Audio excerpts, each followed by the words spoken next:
Good morning, TGIF. It's Friday, February 10th, 2023. I'm Rock Daniels, and welcome to a new edition of Lexington Water Cooler News. So in weather today, the high is going to be 49 degrees and the low is going to be 25. Sun's going to rise at 7:33 this morning and set at 6:11 p.m. Yesterday, the Dow Jones dropped 249 points and the nasdaq dropped 120 points. The Lexington Parking Authority, also known as Lexpark, is considering reducing its enforcement hours after receiving pushback from businesses and council members. However, to make up for this loss of revenue, it may need to charge city employees more to park at its 4 garages. The majority of complaints were centered around the expansion of the enforcement hours. The group saw a loss of revenue during the COVID-19 pandemic when fewer people were working in downtown. The changes to enforcement hours and parking rate increases took effect in January, but businesses and council members have said that the changes are hurting businesses in downtown. So to make the numbers work, Lexpark may increase the city's employee fees to generate an additional $238,320, which will be needed if enforcement hours are scaled back.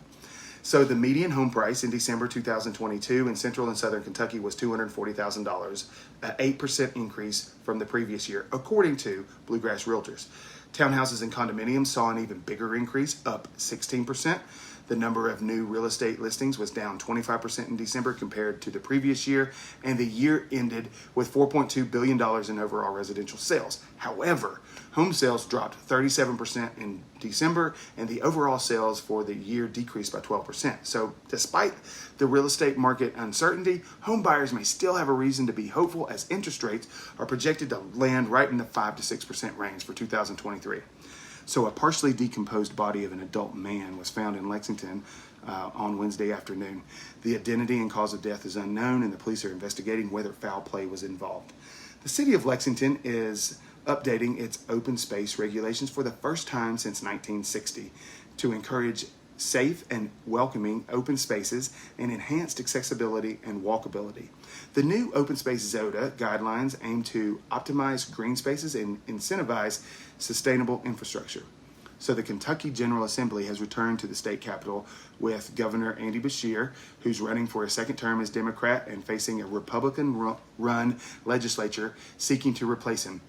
Republicans aim to erode Beshear's high poll ratings by highlighting controversial social and cultural issues and administration shortcomings. Beshear's proposals for the session include teacher pay raises and pre-K funding, but these will likely face opposition from Republicans.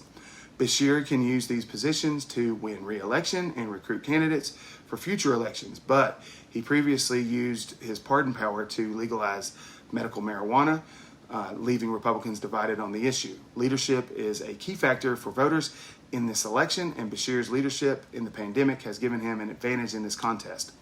Kentucky election officials plan to remove about 127,000 people who have died, moved, or become ineligible from the state's voter rolls.